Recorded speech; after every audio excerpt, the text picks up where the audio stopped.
வணக்கம் ஃப்ரெண்ட்ஸ். லட்சுமி அம்மா அவர்கள் எழுதிய மிதிலா விலாஸ் அத்தியாயம் 30. காரின் கதவை சிரமத்துடன் திறந்து கொண்டு வெளிப்பட்ட ஈஸ்வரன் ஒரு தடவை சுற்றுமுற்றும் பார்த்ததும் திக்பிரமை அடைந்து போய் நின்று விட்டான். காரின் முன்பாகம் முழுவதும் மோதிய வேகத்தில் நசுங்கி போய் இருந்தது. கண்ணாடி மறைப்பு சுக்குள் சுக்கலாக உடைந்து விட்டிருந்தது.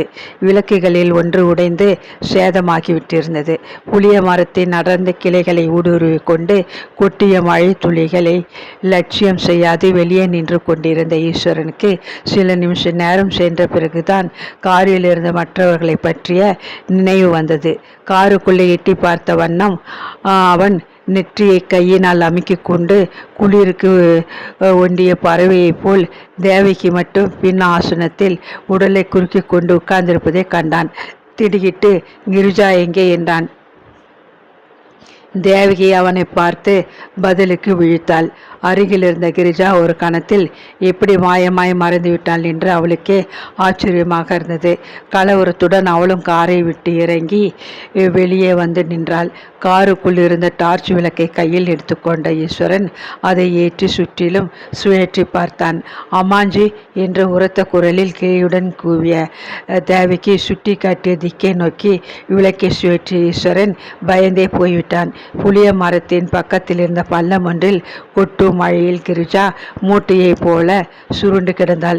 தேவிக்கு பின் தொடர்ந்து ஓடி வந்து உதவி செய்ய பள்ளத்தில் எழுந்திருக்க முடியாது கிடந்த கிரிஜாவை ஈஸ்வரன் தூக்கி நிறுத்தி கார் வரை மெல்ல நடத்தி வந்தான். எதிர்பாராது ஏற்பட்ட விபத்தை கண்டு பயந்து போன கிரிஜா மின்னல் வேகத்தில் காரின் கதவை திறந்து கொண்டு குதித்து விட்டாள். மழையினால் சேராகியிருந்த தரை வழுக்கிவிட தடால் என்று கீழே விழுந்த அவள் தன்னை சமாளித்து கொள்ளும் முன் தடதடவென்று உருண்டு அருகில் இருந்த பள்ளத்தில் விழுந்து விட்டாள். கொட்டு மழை எழுப்பிய சத்தத்தில் அவள் போட்ட கூச்சல் மற்றவர்கள் காதுகளுக்கு கேட்கவே இல்லை. சேற்றிலும் மழையிலும் நனைந்து நாசமடைந்திருந்த உடையுடன் அலங்கோலமாக முணங்கி கொண்டு வந்து காரில் ஏறிக்கொண்ட கிரிஜா சிறு குழந்தையைப் போல் தேம்பி தேம்பி அழ ஆரம்பித்தாள்.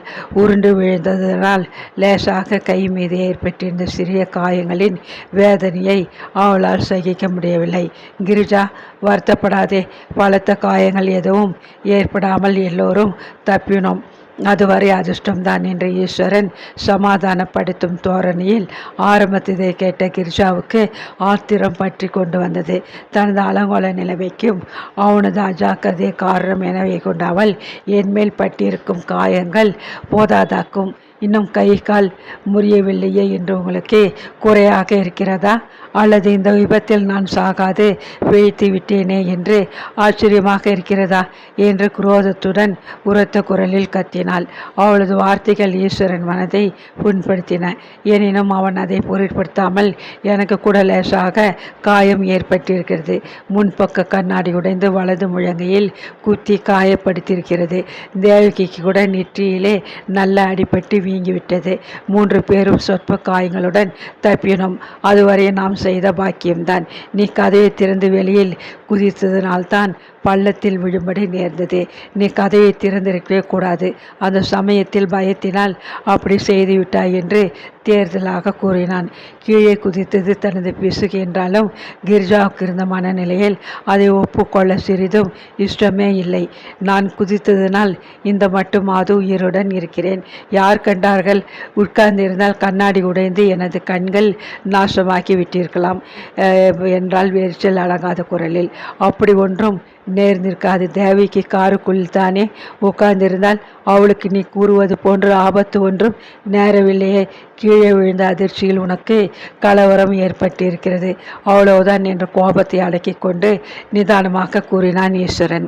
தேவகி, அந்த பெயரை ஈஸ்வரன் கனியுடன் உச்சரிப்பதையே கேட்க செய்யாது கிரிஜா தனது கோபத்தை கட்டுப்படுத்த இயலாது. நான் என்னை பற்றி தான் சொல்லிக் கொண்டேன். இன்று வெளியே கிளம்பி விமரிசை மிகவும் அழகாய்த்தான் இருக்கிறது. முதலில் என்னை வீட்டில் கொண்டு போய் என் தாயாரிடம் சீக்கிரம் சேர்த்து விடுங்கள். அவள் இத்தனை நாளைக்கு என்னை காணாமல் என்ன தவிக்கிறாளோ என்று படபடப்பாக பேசிவிட்டு மீண்டும் விம்மி அழ ஆரம்பித்தாள். நீ அழுவதனால் பிரயோசனம் இல்லை கிரிஜா. வண்டி இனிமேல் ஒரு அடி கூட நகராது. மரத்தின் மீது மோதிய வேகத்தில் என்ஜின் பழுதடைந்து போயிருக்கிறது. அதனால் இன்று முடிக்காது நிறுத்தினான் தாழ்ந்த குரலில். கண்ணீரை துடைத்து கொண்ட கிரிஜா துள்ளி நிமிர்ந்து உட்கார்ந்து கொண்டாள். அப்படியென்றால் இந்த சப்பாத்தி காட்டில் நட்ட நிசியில் கொட்டும் மழையில் ஈர உடைகளுடன் குளிரில் நடுங்க நான் இங்கேயே உட்கார்ந்திருக்க வேண்டுமா? வேடிக்கையாகத்தான் இருக்கிறது நீங்கள் சொல்கிறது என்று உரத்த குரலில் கோபத்துடன் கத்தினாள். நீ மறுபடியும் நான் என்றே பேசுகிறாயே ஒழிய மற்றவர்களை பற்றி சிந்திக்க மாட்டேன் என்கிறாயே. மழை நன்றாக நிற்கும் வரையில் இங்கேயே இருப்பதை தவிர வேறு வழியில்லையே என்றான் எரிச்சலுடன். மற்றவர்களை பற்றி எனக்கு அக்கறை இல்லை. நான் ஒருத்திதானே மழையில் நனைந்து சேற்றில் ஊறி கல்லில் இடறி காயமடைந்திருப்பவள். நீங்கள் புருஷர் துணியுடன் இங்கே ஒரு நாள் முழுவதும் இருக்கலாம். நான் அப்படி அல்லவே. என் தாயார் என்னை காணாது தவித்து கொண்டிருப்பாள் என்று கூறி முடித்த கிரிஜா, இப்படி நடக்கும் என்று தெரிந்திருந்தால் அந்த பாழாய் போன கல்யாணத்திற்கு புறப்பட்டு வந்திருக்கவே மாட்டேன் என்று முணுமுணுத்தாள். இப்படி நடக்கும் என்று எனக்கும் தெரிந்திருந்தால் நானும் புறப்பட்டே வந்திருக்க மாட்டேன். இப்படி நடக்கலாம் என்று யாருக்கு தான் ஜோசியம் தெரியும்? நான் சொன்னதை நீ கேட்காததனால்தான் இந்த விபத்து நடந்தது. சிறிது பொறுத்து போகலாம் என்று கூறியதை கேட்காது பிடிவாதம் பிடித்தாய் என்றான் ஈஸ்வரன் அலுப்புடன். அதை கேட்ட கிரிஜா தாங்கொண்ணாத கோபத்துடன், என் பிடிவாதத்தின் மீது பழியை ஏன் போட வேண்டும்? நீங்கள் கண்மூடித்தனமாக காரை ஓட்டி எல்லோரையும் யமலோகத்திற்கு அனுப்ப பார்த்தது என்னுடைய பிசுகா? வெகு அழகுதான் என்று கூச்சலிட்டாள். அதை கேட்ட ஈஸ்வரன் கடும் கோபம் அடைந்தான். எனினும் மேலே தர்கித்து சண்டையை வளர்க்க விரும்பாது, சரி பிசுகு என்னுடையதாகவே இருக்கட்டும், அதற்கு நான் வருந்துகிறேன், மன்னித்துக்கொள் கிரிஜா என்று கூறிவிட்டு வெறுப்பினால் மௌனமானான். ஆனால் கிரிஜா அத்துடன் விடவில்லை. மன்னிப்பு என்ற பகட்டு சொற்களை நான் இப்பொழுது கேட்க விரும்பவில்லை. என்னை என் தாயாரிடம் கொண்டு கூடவே உடனே சேர்த்து விடுங்கள். அது மட்டும் செய்தால் போதும் என்றால் உத்தரவிடும் தோரணையில். அவசரப்படாது கிரிஜா. நான் சும்மா உட்கார்ந்திருக்கவில்லை. மேலே செய்வதை பற்றி யோசித்து கொண்டுதான் இருக்கிறேன். நாம் இருக்கும் இந்த இடத்தை பார்த்தால் கீழவன்குடிக்கு அருகில் இருக்கிறோம் என்று தோன்றுகிறது. இங்கிருந்து போலீஸ் ஸ்டேஷனுக்கு சுமார் 1/2 மைல் தூரம் இருக்கும். நான் போய் ஸ்டேஷனிலிருந்து வீட்டிற்கு போன் செய்து கார் ஒன்றை எடுத்து வந்து நம்மை அழைத்து போக சொல்லலாம் என்று நினைக்கிறேன் என்றான். நினைத்து கொண்டு இருந்தால் என்ன பிரயோஜனம்? அது செய்கையில் அல்லவா காட்ட வேண்டும் என்றால் கிரிஜா படபடப்புடன். மழை நிற்கட்டும் என்று காத்து கொண்டிருக்கிறேன், அவ்வளவுதான் என எரிச்சலுடன் பதிலளித்த ஈஸ்வரன் காரின் கதவை திறந்து கொண்டு ஆசனத்தில் வந்து உட்கார்ந்து கொண்டான்.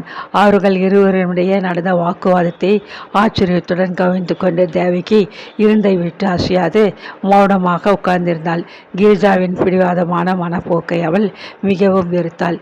மழை இரவு முழுவதும் நிற்காவிட்டாலோ என்று ஆரம்பித்தாள் கிரிஜா மீண்டும். விடியும் வரை இங்கேயே இருந்து விடுவது வேறு வழி என்று சினம் பொங்கும் குரலில் பதிலளித்த ஈஸ்வரன் திரும்பி பாராது உட்கார்ந்திருந்தான். அப்படி என்றால் நீங்கள் இருவரும் இங்கேயே இருங்கள். நான் போய் அந்த போலீஸ் ஸ்டேஷனுக்கு சென்று போன் செய்து வருகிறேன். என்னால் இங்கேயே காத்து கொண்டிருக்க முடியாது என்று பிடிவாதமும் ஆத்திரமும் பொங்க கூறிய கிரிஜா கதவை திறந்து கொண்டு இறங்கினாள். மழையில் அவள் எங்கேயோ செல்வதை கவனித்த ஈஸ்வரன் பின் தொடர்ந்து காரில் நின்றும் இறங்கி ஓடினான். கிரிஜா, உனக்கு பைத்தியமா? எங்கே செல்கிறாய் என்று அவன் கேட்டதை காதில் வாங்கி கொள்ளாத அவள், மழை என்னவோ நிற்கப் போவதுமில்லை. நீங்கள் போய் காரை அனுப்ப ஏற்பாடு செய்யாவிடால் நானாவது செய்யலாம் என்று போகிறேன். என்னால் இங்கே ஒரு வினாடி கூட இருக்க முடியாது என்றால் தூக்கத்தில் திணறியபடி.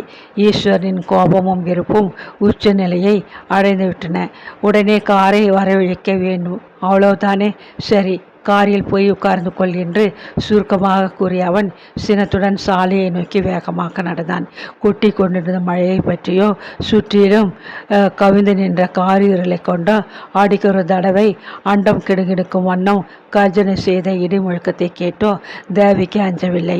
மழையிலும் இடியிலும் இருளிலும் தனது பிடிவாதத்தை நிறைவேற்றி கொள்ளும் நிமித்தம் ஈஸ்வரனை அனுப்பிவிட்டு நிம்மதியாக காரில் வந்து உட்கார்ந்து கொண்ட கிரிஜாவின் நெஞ்சுரம் தேவகிக்கு அச்சத்தை அளித்தது. சாவை எதிர்கொண்டழைக்கும் தன் கணவனை அனுப்பிவிட்டு புன்னகையுடன் அதை வேடிக்கை பார்க்க பின்வாங்காத கிராதகி என்று தனக்குள்ளே எண்ணிய தேவகிக்கு அது சமயம் கிரிஜாவின் அருகிலே உட்கார்ந்திருக்கவும் அச்சமாக இருந்தது. சொற்ற சொற்ற மழையிலே நனைந்து கொண்டு இருளில் தடுமாறி கொண்டிருக்கும் ஈஸ்வரன் கையில் பிடித்திருந்த டார்ச் வெளிக்குள்ளி சாலையில் வரும் வரை இரக்கத்துடன் அந்த திக்கையே பார்த்து கொண்டிருந்த தேவகி தாராளமாக மூச்சு விடக்கூட பயந்து நிசப்தமாக உட்கார்ந்திருந்தாள். மிதிலாவிலாசத்தை அவர்கள் அன்று அடைவதற்குள் கோமதி அம்மாளும் தர்மாம்பாலும் கவலையில் தத்தளித்து போய்விட்டனர். இந்த சம்பவம் நடந்து 2-3 தினங்கள் விரைவில் சென்றுவிட்டன. என்றாலும் அதனால் ஏற்பட்ட மனக்கசப்பு ஈஸ்வரனின் உள்ளத்தில் நின்று மறையவே இல்லை. கிரிஜாவின் சுயநல மனப்பான்மையையும் நேரில் கண்டு அனுபவித்தவனுக்கு அவள் மேல் தாங்கொண்ணாத வெறுப்புதான் ஏற்பட்டது. தனது அறைக்குள்ளேயே அவன் மறைவாக இருந்து பொழுதை கழித்து கொண்டிருந்தான். அன்றிரவு போஜனத்திற்கு பின் தனது அறைக்கு சென்று தாழிட்டு கொண்ட ஈஸ்வரன் செய்யும் வகை தெரியாத அறைக்குள் முன்னும் பின்னுமாக உலாவிக் கொண்டிருந்தான். அன்று சாயங்காலம் பம்பாயிலிருந்து வந்த தந்தியை பற்றி அறிந்ததிலிருந்து அவனது மன குழப்பம் மேலும் அதிகரித்தது. வெள்ளிக்கிழமை காலை வண்டிக்கு வருவதாகவும் வந்தவுடனே அன்று மாலை கல்யாணத்திற்கு முன் நடத்த வேண்டிய முக்கிய சடங்குகளை நடத்தி கொள்ளலாம் என்றும் விரிவாக தந்தி ஒன்றை கிரிஜாவின் தந்தை தர்மாம்பாளுக்கு கொடுத்திருந்தார். தந்தியை கண்டவுடன் தர்மாம்பாள் உற்சாகத்தில் ஆர்ப்பரித்தாள். ஆனால் ஈஸ்வரனுக்கு தந்தி அந்த ஆனந்தத்தை கொடுப்பதற்கு பதில் இவருக்கு இல்லாத வேதனையை தான் கொடுத்தது. 4 மாதங்களுக்கு முன்பு என்றிருந்தால் இந்த செய்தி அவனது இருதயத்தை ஆனந்தத்தில் ஆழ செய்யும். மோகன எழில் படைத்த மங்கை கிரிஜாவின் கருத்தை பிடிக்கும் சுபதினத்தை ஆவலுடன் எதிர்பார்த்து ஏங்கி தவித்து கொண்டிருப்பான். ஆனால் இப்போது அவன் மனம் முற்றிலும் மாறுபாட்டடைந்திருந்தது. பிடிவாதமும் சுயநலமும் கொண்ட கிரிஜா தனக்கு ஏற்ற மனைவி ஆவாளா? அவளை மணந்து கொள்ள ஒப்புக்கொண்டது சரிதானா? அந்த திருமணம் இருவருக்கும் சுகத்தை கொடுக்குமா என்பன போன்ற பல சந்தேகங்கள் எழுந்து அவனை வேதனை செய்து கொண்டிருந்தன. எந்த விதமான கோணங்களிலிருந்தும் ஆராய்ந்து பார்த்தாலும் இறுதியில் அவனது மனம் ஒரே ஒரு முடிவுக்கு வந்தது. கிரிஜாவை அவன் உள்ளம் விரும்பியது வாஸ்தவம். அவளது அழகை கண்டு அவன் பிரமித்தது உண்மை. ஆனால் அவள் அவனது வாழ்க்கை துணைவியாகி அவனது வாழ்வை இன்பமாக்கும் சக்தியை படைத்தவள் அல்ல. வரப்போகும் விவாகம் அவனது வாழ்வை நரகமாக்கும் பெரும் பாழுங்கிணறு என்பதுதான் அந்த முடிவு. கிரிஜா தனக்கு உகந்த மனைவி அல்ல என்று தனக்குள்ளே நேர்ந்து உணர்ந்த பின்பு ஈஸ்வரனுக்கு மேலே என்ன செய்வதென்று ஒன்றுமே புலப்படவில்லை. தேவிக்குலம் முழுவதும் அவன் கிரிஜாவை மணக்கப் போகிறான் என்ற விஷயம் பகிரங்கமாகி இருந்தது. வெள்ளிக்கிழமை காலை கிரிஜாவின் தந்தை வந்ததும் விரைவில் காரியங்கள் நடைபெற இருந்தன. இன்னும் சில தினங்களில் கிரிஜா அவனது வாழ்க்கை துணைவியாகி விடுவாள். இந்த நிலையில் விவாகம் வேண்டாம் என்று எப்படி நிறுத்த முடியும்? நிறுத்தாது வாழாவிருந்தாலோ வாழ்க்கையின் இறுதி வரை துன்பம் எனும் விலங்கை தரித்து கொள்ள தயாராக வேண்டும். திடீரென்று வேண்டாம் என்று நிறுத்தினாலும் ஊராரின் பரிகாசத்திற்கும் உறவினர் மனஸ்தாபத்திற்கும் இலக்காக நேரிடும். பட்பல யோகிசித்து மனம் கலங்கிய ஈஸ்வரன் முடிவில் ஏதோ தீர்மானத்திற்கு வந்தவனாக அறையின் கதவை திறந்து கொண்டு வராந்தாவிற்கு வந்தான். தாயாரின் அறையின் முன்னால் வந்து நின்ற அவன் தயக்கத்துடன் சிறிது நேரம் நின்றான். உள்ளே நித்திரை செய்து கொண்டிருந்த தாயை எழுப்பி இறைவின் அந்த வேளையில் என்ன கூறுவது என்று சிந்தித்தவனாய் வராந்தா கைப்பிடி சுவர் மேல் யோசனையுடன் நின்று கொண்டிருந்தான். மாடிப்படை மீது வேகமாக ஒலித்த காலடி வாசியை கேட்டு அந்த பக்கம் நோக்கினான். இரவு வெகு நேரம் ஆகிய பின்பு வீட்டிற்கு திரும்பி வந்து கொண்டிருந்த ஜெயராமன் மாடிப்படை மீது வழக்கம் போல் பலமாக சப்தத்தை எழுப்பிக் கொண்டு பொறுமையற்றவனாக ஷியாமலா கதவை திறப்பதற்குள் படபடவென்று வேகமாக கதவை இடித்து கொண்டு நின்றான். தூக்கத்தை நின்றும் இழுத்து கொண்டு எழுந்த சந்திரசேகரன் படுக்கையை நின்றும் துள்ளி எழுந்து மின்சார விளக்கை ஏற்றினான். அடுத்த அறையில் அண்ணன் ஜெயராமன் கால் ஜோடிகளை கயிற்றி தரையில் எறிந்துவிட்டு நாட்காலியை தடால் என்று பெரும் சப்தத்துடன் நகர்த்தி கொண்டு எழுந்திருப்பதை கேட்ட அவனுக்கு ஆத்திரம் பற்றி கொண்டு வந்தது. கதவை திறப்பதற்கு முன்னமே கணவனது கரங்களை ஓடி வந்து பிடித்து கொண்ட மைதிலி, ஆமாம், இப்போது எங்கே கிளம்புகிறீர்கள் என்றால் பீதியுடன். கணவன் முகத்திலே பிரதிபலித்த சினத்தை கண்டு அவளால் கவலைப்படாதிருக்க முடியவில்லை. நானும் பொறுத்து பொறுத்து பார்த்தேன், சகிக்க முடியவில்லை. ஒரு நாளை போல் ராத்திரி 12 மணிக்கு வீட்டுக்கு வருகிறது. பிறர் தூங்குவதை கூட கவனியாமல் இத்தனை நாழிகைக்கு மேல் குளிக்க ஆரம்பிக்கிறது. இன்றைக்கு அவன் குளிக்கிறதை பார்க்கிறேன் என்று பல்லை கடித்த சந்திரசேகரன் மனைவியின் கரங்களை வெறுப்புடன் உதறிவிட்டு அரைக்கதவை திறந்து வேறென்று வெளியே சென்றான். சொன்னதை கேளுங்கள், வேண்டாம் என்று அடித்தொண்டையில் முணுமுணுத்த மைதிலி அவன் பின்னால் மானை போல் துள்ளிக்கொண்டு தொடர்ந்து ஓடினாள். தோளின் மீது தவளும் கையில் சோப்பு பெட்டியுமாக அறையை விட்டு வெளிப்பட்ட சகோதரன் முன்பு கோபவேஷமாக வந்து நின்றான் சந்திரசேகரன். ஒரு நாளா 2 நாளா தினமும் இதே கதை என்றால் யாரால் தான் சகிக்க முடியும்? இந்த வீட்டில் மற்றவர்கள் இருப்பது உனக்கு ஏதாவது ஞாபகம் இருக்கிறதா என்ன என்றான் ஆத்திரம் பொங்கும் குரலில் இறைந்தபடி. ஜெயராமன் குரோதும் ததமும் கண்களால் சகோதரனை வெறித்து பார்த்தான். ஞாபகம் இருக்கிறது. உனது சகிப்புத்தன்மையை பரிசோதிக்கும்படி நான் செய்த குற்றம் என்னவோ என்று எகத்தாளமாக கேட்டான். குற்றமாம் குற்றம். அர்த்தராத்திரி வரை ஊரை சுற்றிவிட்டு வந்ததோடு இல்லாமல் பிறர் தூக்கம் விட்டாது ரகலை செய்து கொண்டு கேள்வியை பார் என்று சினத்துடன் கத்தினான். ஊரை சுற்றுவதும் அடுத்த ராத்திரி வீடு திரும்புவதும் என் சொந்த விஷயம். அதை பற்றி சொல்ல நீ யார் என்று ஆத்திரமாக கத்திய ஜெயராமன் ஒரு அடி முன்னேறினான். சப்தத்தை கேட்டு விழித்து கொண்ட தர்மாம்பாள் தன் அறையை விட்டு வேகமாக வெளியே வந்தாள். கிரிஜாவும் கோமதியும் வியப்புடன் அறை கதவின் பின்னின்று எட்டி பார்த்து கொண்டு நின்றனர். ஈஸ்வரன் எதுவும் கூறாமல் வராந்தாவின் கைப்பிடி மீது சாய்ந்த வண்ணம் பார்த்து கொண்டு நின்றான். வாசற்படி மேல் சாய்ந்து கொண்டு நின்ற மைதிலியின் உடல் பயத்தில் நடுங்கியது. பேசாமல் வாருங்கள் என் உள்ளே என்று தாழ்ந்த குரலில் கணவனை எச்சரித்தாள். நீ சும்மா இரு என்று அவளை பார்த்து ஒரு அதட்டல் போட்ட சந்திரசேகரன் ஆக்ரோஷத்துடன் சகோதரன் பக்கம் திரும்பி, அப்படி முறைத்தால் நான் பயந்து போய்விடப் போவதில்லை. தலையிடாமல் எத்தனை நாள் பார்த்து கொண்டிருக்கிறது? ஊர் சிரிக்கிறது உன் நடத்தையை கண்டு என்று கூறினான். என்ன சொன்ன? பல் உதிர்ந்து விடும், ஜாக்கிரதை. என் கை பூ பறித்து கொண்டிருக்காது, ஞாபகம் இருக்கட்டும். வாயை முடடா நாயே. ஓஹோ, அவளுக்கு வந்து விட்டதா? அயோக்கிய ராஸ்கல் என்ற வார்த்தைகளை சுட சுட இருவரும் பரிமாறிக்கொண்டார்கள். சண்டை உச்ச நிலையை அடைவதைக் கண்டு கதி கலங்கிய தர்மாம்பாள், ஐயோ சந்துரு என்று கலவரத்துடன் அலறினாள்.